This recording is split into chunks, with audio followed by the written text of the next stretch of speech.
విజయ్ ముఖ్యమంత్రి విజయ్గా మారడానికి ఇంకెంతో సమయం లేదు. తమిళనాడు ముఖ్యమంత్రిగా ప్రమాణ స్వీకారం చేసేటువంటి ఘడియలు దగ్గరకు వచ్చేసినాయి. సో అటు పశ్చిమ బెంగాల్లో భారతీయ జనతా పార్టీ, అస్సాంలో పుదుచ్చేరిలో భారతీయ జనతా పార్టీ జెండా ఎగరబోతుంది. ఈరోజు సాయంత్రం 7 గంటలకు ఈ ఎన్నికల విజయం తర్వాత ప్రధానమంత్రి మోడీ కూడా మాట్లాడబోతున్నారు. ఎన్నికలను ఉద్దేశించి, ప్రజలను ఉద్దేశించి మాట్లాడబోతున్నారు ఈరోజు సాయంత్రం 7 గంటలకు. మనతో పాటు దిలీప్ ఆచార్య కూడా జాయిన్ అయ్యారు. దిలీప్ ఆచార్య గారు, సో ఎట్లా చూస్తున్నారు? పశ్చిమ బెంగాల్లో మొట్టమొదటిసారి బీజేపీ జెండా ఎగరేయబోతోంది. సో అఫ్ కోర్స్ ఢిల్లీలో కూడా ఇలాంటి ఎపిసోడే జరిగింది. సో ఢిల్లీలో 30 ఏళ్ల తర్వాత కాషాయ జెండా ఎగరేశారు. సో ఇప్పటివరకు లేనటువంటి జెండాను కేవలం 3 సీజన్స్లోనే, అంటే 2011 నుంచి మహా అయితే మీరు కష్టపడితే 2026 వచ్చేసరికి ప్రతిపక్షంలోకి వచ్చేసరికి ఏకంగా ప్రభుత్వంలోకి వచ్చేసారు. ఎట్లా చూస్తున్నారు? నమస్తే అండి. మీకు అదేవిధంగా రాజ్ న్యూస్ ప్రేక్షకులకి ఈరోజు భారతదేశంలో జరిగిన ఎన్నికలు, 5 రాష్ట్రాల ఎన్నికలు మొత్తము, అంటే భారతదేశం అని ఎందుకంటున్నా అంటే వివిధ ప్రాంతాలకు సంబంధించిన ఎన్నికలు ఇవి. నార్త్ ఈస్ట్, వెస్ట్, సౌత్, ఇట్లా టాప్ టు బాటం అన్న స్థాయిలో ఉన్నాయి. కాబట్టి మొత్తం భారతదేశ వ్యాప్తంగా ఆసక్తి కూడా ఉన్నది. ప్రజలు దీని మీద దృష్టి కూడా పెట్టిండ్రు, అబ్జర్వేషన్ చేస్తూ ఉన్నారు, ఎక్కడికక్కడ కామెంట్స్ చేస్తూ ఉన్నారు, రోజు ఫాలో అవుతున్నారు. ఎన్నికలు ఏ విధంగా జరుగుతున్నాయి, ఎన్నికల ప్రక్రియ ఏ విధంగా జరుగుతుంది, ఎవరు గెలవాలి, ఎవరు గెలుస్తారు, ఎవరు గెలిస్తే బాగుంటుందని కూడా ప్రజలు భావిస్తూ ఉన్నారు. ముఖ్యంగా ఈ 5 రాష్ట్రాల ఎన్నికల్లో చూస్తే విచిత్రమైన విషయము, భారతీయ జనతా పార్టీ 2 రాష్ట్రాల్లో ఆల్రెడీ అధికారంలో ఉంది. అస్సాంలో, పాండిచ్చేరిలో, పుదుచ్చేరిలో ఎన్డీఏ అధికారంలో ఉంది. 3 రాష్ట్రాల్లో ప్రతిపక్షాలు ఆల్మోస్ట్ ఇండియా కూటమి. మమతా బెనర్జీ ఇండియా కూటమిలో ఉంది, స్టాలిన్ ఇండియా కూటమిలో ఉన్నాడు, విజయ్ గారు పినరాయి విజయన్ ఇండియా కూటమిలో ఉన్నాడు. విచిత్రమైన విషయం ఏంటంటే 3 రాష్ట్రాల ఇండియా కూటమిలో ఉండే ముఖ్యమంత్రులు కూడా వెనుకంజలో ఉన్నారు. ఇప్పుడు ముఖ్యమంత్రి అభ్యర్థులు కూడా వెనుకంజలో, స్టాలిన్, విజయన్, పన్నీర్సెల్వం కూడా. విచిత్రం. దీని ద్వారా అర్థం చేసుకోవాల్సిన విషయం ఏంటంటే, మీరు ప్రజల ఎజెండా లేకుండా మీరు ఎంత పెద్ద స్టాల్వాట్ అన్నా కాండి, మీరు పెద్ద స్టార్ నాయకులమని ఏదైతే చెప్పుకుంటారో, మమతా బెనర్జీ గారు చాలా రాజకీయాల్లో దురంధరాలు అని చెప్తారు, దురంధర్ అని చెప్తారు. సమకాలీన రాజకీయాల్లో వారంత సీనియర్ లేరని చెప్తారు, స్టబ్బన్ వ్యక్తిత్వం కలిగిన నాయకురాలు అని చెప్తారు. కానీ వారు, అదేవిధంగా స్టాలిన్ దక్షిణాదిలో చాలా బలమైన నాయకుడిని, నేను బలమైన పార్టీకి అధినేత అని చెప్పుకుంటాడు. దక్షిణాది ప్రాంతానికి కూడా ఒక కెప్టెన్ లాగా వారు సెల్ఫ్ డిక్లరేషన్ సెల్ఫ్ డిక్లరేషన్ జరిగింది. అదే విధంగా విజయన్ గారు చాలా సీనియర్ నాయకులు. కమ్యూనిస్టులో ఒక రాష్ట్రం మిగిలి ఉంది పాలన, కమ్యూనిస్టు పాలన ఈ దేశంలో. ఆ రాష్ట్రానికి సీనియర్ గా 2వ సారి అధికారంలోకి తెచ్చిన నాయకునిగా వారికి విపరీతమైన గౌరవం దక్కింది. అటువంటి 3 స్టాల్ వార్డ్స్ ఈ రోజు ఓటమి అంచులో ఉన్నారు. వారి ప్రభుత్వాలు పడిపోతున్నాయి అని అంటే కారణం ఏంది అని అంటే, మీరు ప్రజల ఎజెండా కాకుండా మీ వ్యక్తిగత ఎజెండా లేకుంటే పార్టీ ప్రయోజనాల గురించి ఆలోచన చేసినారు. ఇలా వెస్ట్ బెంగాల్ చూసుకుందామండి. వెస్ట్ బెంగాల్ ఎందుకు ఓడిపోయింది, ఎందుకు ఈ పరిస్థితి వచ్చింది? మేము 2011లో మాది 0.04% మా ఓట్ల శాతం. 2011 2016లో మాకు కొద్ది శాతం ఓట్లు. 2021 వచ్చే వరకు మాకు 38% ఓట్లు వచ్చినాయి 77 సీట్లకు. అంటే అంతకంటే ముందు 3 సీట్లు ఉంటే 2016లో, 2021 వచ్చే వరకు 77 సీట్లు వచ్చినాయి. ఇప్పుడు అధికారంలోకి వచ్చినాం మేము. దాదాపు 45% ఓట్లతో ఈరోజు అధికారంలోకి వస్తున్నాం భారతీయ జనతా పార్టీ. ఎందుకు ఈ పరిస్థితి వచ్చిందంటే 3 అంశాలు చాలా ఖచ్చితంగా ఉన్నాయండి. దేశమే ఫస్ట్ కావాలి, ఎవరికైనా దేశమే ముందుండాలి, దేశ భద్రతనే ముందు కావాలి. కానీ దేశ భద్రత కంటే మించి మా వ్యక్తిగత ఎజెండా ముందు రావాలి, మా పార్టీ అధికారంలో ఉండాలి, దేశం ఏమైనా పోనీ సరే అని అనుకునే వాళ్ళకి ఒక కనువిప్పు కలగాల్సిన అంశం ఇది. మీరు ఏదైతే దేశ సరిహద్దుల గుండా ఇబ్బందులు జరుగుతూ ఉన్నాయని అంటే దానికి కూడా సుప్రీంకోర్టు జోక్యం చేసుకున్న, రాష్ట్ర హైకోర్టు జోక్యం చేసుకున్న, మీరు ఆ భద్రతాపరమైన అంశాలను గాలికి వదిలేసి ఓటు బ్యాంక్ రాజకీయాలపైన దృష్టి పెట్టింది మమతా బెనర్జీ. అందుకనే అక్కడ ఓటమి పాలైంది. శాంతి భద్రతలు క్షీణించినాయి. వారు పార్టీ రాజ్యం నడుస్తూ ఉంది కానీ ప్రభుత్వం నడవట్లేదు. అక్కడ గూండా రాజ్యం నడుస్తూ ఉంది. టీఎంసీ గుండాలు భారతదేశ చరిత్రలో ఎక్కడన్నా జరిగిందా అండి? ఎన్నిక జరిగిన తర్వాత ఫాల్టా నియోజకవర్గంలో మా ఎన్నిక చెల్లదు, మా ఓట్లు, మేము వేసిన ఓట్లు కూడా చెల్లవు అని చెప్పి అక్కడ ఉండే ఓటర్లు వచ్చి రోడ్ల మీదకి వచ్చి ధర్నా చేసిన పరిస్థితి చూసినాం కదా. దాని పర్యవసానమే ఆ ఎన్నిక రద్దయిపోయింది, రీపోలింగ్ కు ఆదేశం ఇచ్చారు కదా. అంటే ఒక ఫాల్టా నియోజకవర్గంలో ఉండే ఓటర్లని ఎంతగా భయభ్రాంతులకు గురి చేసినారో ఆలోచన చేయాల్సిన అవసరం ఉంది. దీన్ని కనువిప్పు కావాలన్నా వద్ద రాజకీయ పార్టీలకి. అధికారం శాశ్వతం కాదు.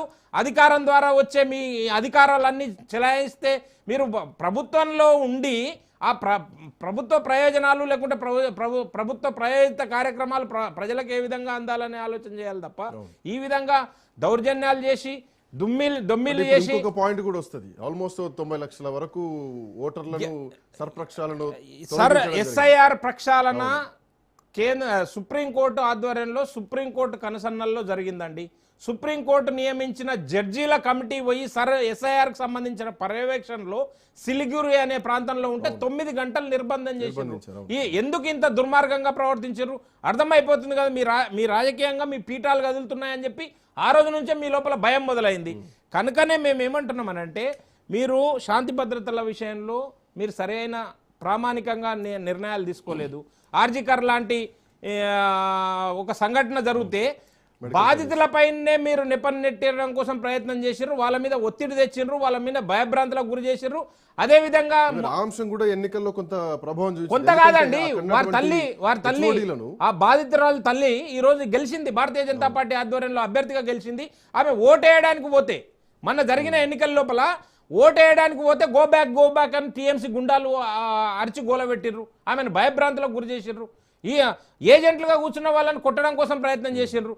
కనుక ఇన్ని రకాల శాంతి భద్రతల సమస్యలు ఉత్పన్నమైనవి కాబట్టి మనం అందరం ధన్యవాదాలు తెలుపుకోవాలి. దేనికి అని అంటే సుప్రీంకోర్టుకి, ఎన్నికల సంఘానికి, కేంద్ర బలగాలకు, ఈ మూడు కలిసి అక్కడ పారదర్శకంగా ఎన్నికలు జరగడం కోసం ప్రజల్ని బైసే భరోసా తక్కు అంటే భయం నుంచి భరోసా వైపు నడిపించిర్రు. మేము ఓటేసినా మాకేమీ అభ్యంతరం లేదు, మాకు నిర్భయంగా ఓటేయగలుగుతామని చెప్పి ప్రజల లోపల ఒక భరోసా నింపినాం. కాబట్టి ఈరోజు ప్రజాస్వామ్యం గెలిచిందని చెప్పి భావిస్తూ ఉన్నాం, ప్రజలు గెలిచిండ్రని భావిస్తూ ఉన్నాం. వెస్ట్ బెంగాల్ ప్రజలు గెలిచిండ్రు, భారతీయ జనతా పార్టీ ఒక్కటే కాదు, భారతీయ జనతా పార్టీతో పాటు ప్రజాస్వామ్యం గెలిచింది, ప్రజలు గెలిచిండ్రని భావిస్తున్నాం. దాంతోపాటు తమిళనాడు ఎన్నికలు ఒక ఎగ్జాంపుల్గా తీసుకోవాలి. 2 అంశాలు. ఏదైతే భారతదేశం సనాతన హిందూ ధర్మం పైన ఆధారపడి ఎవరైతే ఆ విశ్వాసాలు ఉన్నాయో ఆ విశ్వాసాలకు భంగం కలిగే విధంగా అధికార మదంతో అహంకారంతో ఉదయనిధి స్టాలిన్ ఎంత దారుణమైన కామెంట్స్ చేసిండు. సనాతన ధర్మాన్ని ఎరాడికేషన్ అంతరించేయాలని చెప్పి ఆయన పిలిపించిండు. డెంగ్యూ మలేరియాలా అని చెప్పి కామెంట్ చేసిండు. కనుక ప్రజలు ఆ రోజు వచ్చి రోడ్ల మీదకి వచ్చి నిరసన తెలియజేయకపోవచ్చు, అవకాశం వచ్చినప్పుడు కర్రగాల్చి వాత పెట్టే పరిస్థితి అయితే వచ్చింది కదా. ప్రజల లోపల గూడు కట్టుకున్నది. మీరు ఏదైతే కామెంట్ చేసినారో అవి వ్యతిరేకంగా హిందువుల మనోభావాలకు వ్యతిరేకంగా ఉన్నాయని చెప్పి వారు ఖచ్చితంగా గ్రహించారు. కాబట్టి ఈరోజు మిమ్మల్ని ఓడగొడుతున్నారు, మీ నాయనని ఓడగొడుతున్నారు, మిమ్మల్ని ఓడగొడుతున్నారు, మీ పార్టీని ఓడగొడుతున్నారు, కూకటి వేళ్లతో సహా పెకిలించి వేస్తూ ఉన్నారు. అదేవిధంగా మీరు ఏదైతే మన జరిగిన పార్లమెంటు సమావేశాల లోపల భారతీయ జనతా పార్టీ ఒక ఉదాత్తమైన ఆలోచనతోటి మహిళలకి ఈ రాజకీయ యవనిక పైన ఒక అత్యున్నత భాగస్వామ్యం కల్పిద్దామని చెప్పి మహిళా బిల్లు తీసుకొని వస్తే సంఖ్యాబలంతో అడ్డుకున్నారు. 2023లోనేమో మేము మహిళా బిల్లుకి మద్దతు తెలిపినాము అని ఏకగ్రీవంగా అని చెప్పిన మీరే, ఈ రాజకీయ పార్టీలే 2026కు వచ్చే వరకు ఇంప్లిమెంట్ చేద్దామని చెప్పి సవరణ బిల్లు పెడితే మీరు అడ్డుకున్నారు. అడ్డుకొని బల్లలు దర్చిండ్రండి. మహిళా బిల్లు వీగిపోతే మీరు బల్లలు దర్చిండ్రు. ఎవరిని అభినందించుకున్నారు?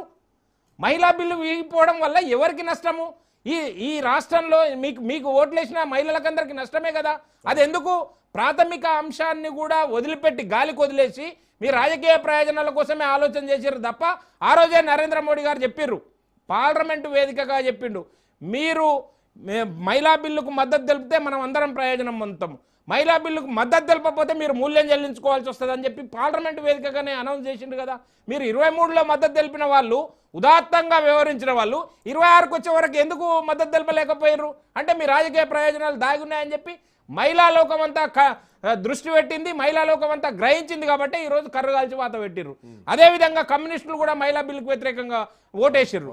మహిళా బిల్లుకు ఓటేసిన అన్ని రాజకీయ పక్షాలు, మమతా బెనర్జీ కానీ, డిఎంకే కానీ, కమ్యూనిస్టులు కానీ అందరూ చుట్టుకొని గంగలో కలిసిపోయారు. ఈరోజు ఏం సమాధానం చెప్తారు? ఇంకొక విషయం ఏంటంటే రాబోయే రోజుల్లో ఎవరైనా ఇంకొక చర్చ కూడా వచ్చింది. ఈ ఎలక్షన్ ప్రచారం జరుగుతుంది, సీరియస్ ప్రచారం జరుగుతున్నటువంటి టైంలో అందరినీ తీసుకొచ్చి పార్లమెంట్లో కూర్చోబెట్టారు. సో ఇది జనాల దృష్టి మరలించడానికి మహిళా రిజర్వేషన్ బిల్లు ముందు పెట్టి ప్రతిపక్షాలు మహిళల విషయంలో ఎట్లా చేస్తున్నారని చెప్పి ప్రచారం చేయడానికి మేము అట్లా కాదు, అంశాన్ని తీసుకొచ్చారు, అట్లా కాదండి. చేశారన్న చర్చ కూడా వచ్చింది. మేము ఆ విషయం కాదు, ప్రజలకి మహిళలకి మేలు చేయాలని చెప్పి ఒక ఉదాత్తమైన భావనతోటి తీసుకొని వచ్చిన ఆ బిల్లు 2023లో ప్రభుత్వం ఏం భావిస్తుందండి? 2023లో ఏకగ్రీవంగా ఆమోదింపబడ్డ బిల్లు మీరు మళ్ళీ ఎందుకు వ్యతిరేకిస్తామని అనుకుంటాము?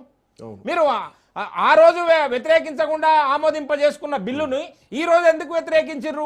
ఏమి కారణం చెప్పలేదు. డీలిమిటేషన్ ద్వారా మేము దక్షిణాదికి నష్టం జరుగుతుంది, అక్కడ జరుగుతుంది, ఇక్కడ జరుగుతుంది, అన్ని కోడిగుడ్డు పైన ఈకలు వీకే విధంగా ప్రవర్తించారు తప్ప ఏది కూడా ఒక సహేతుకమైన కారణం చెప్పకుండా ఆ బిల్లును వ్యతిరేకించారు. కాబట్టి దాని పర్యవసానాలు ఈరోజు అనుభవిస్తూ ఉన్నారు. ఎందుకు ఈ దుస్థితి వచ్చిందండి? ఒకవైపు సనాతన ధర్మాన్ని ఎరాడికేట్ చేస్తామని చెప్పిర్రు, ఒకవైపు మహిళా బిల్లును వ్యతిరేకించి మహిళలకు దూరం అయిపోయారు. కనుకనే ఈరోజు అంటే ఈ పశ్చిమ బెంగాల్ పాలిటిక్స్ కంప్లీట్లీ డిఫరెంట్. ఒక కాంగ్రెస్ పార్టీ తర్వాత వామపక్షాలు పాలించిన తర్వాత టీఎంసీ పాలించిన తర్వాత భారతీయ జనతా పార్టీ అక్కడ ఎంటర్ కాగలిగింది.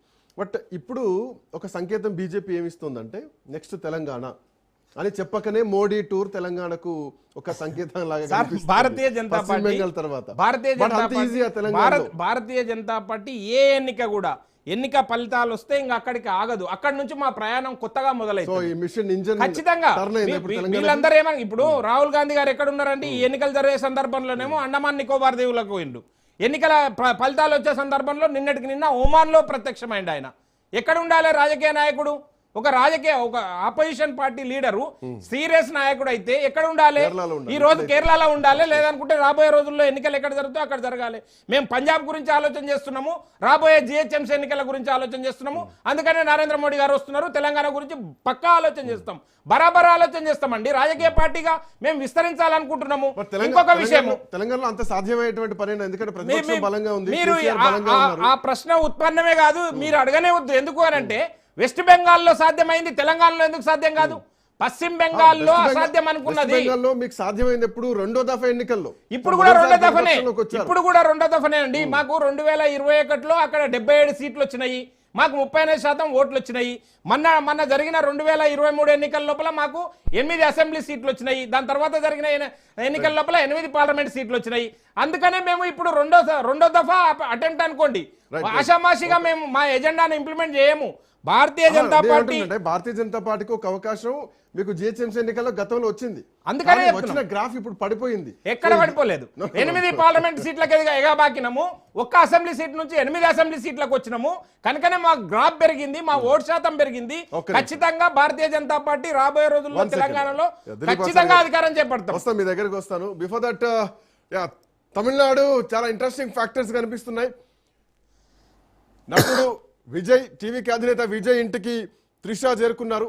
సో ఈరోజు ఉదయం తిరుమల దర్శనం చేసుకొని పుట్టినరోజు, ఈరోజు త్రిష పుట్టినరోజు. ఒకవైపు విజయ్ గెలుపు, ముఖ్యమంత్రి కాబోతున్నారు, మరోవైపు త్రిష పుట్టినరోజు, ఇదే రోజు తిరుమల దర్శనం. మోరోవర్ విశ్వంభర సినిమాకు సంబంధించినటువంటి మంగళహారతితో త్రిష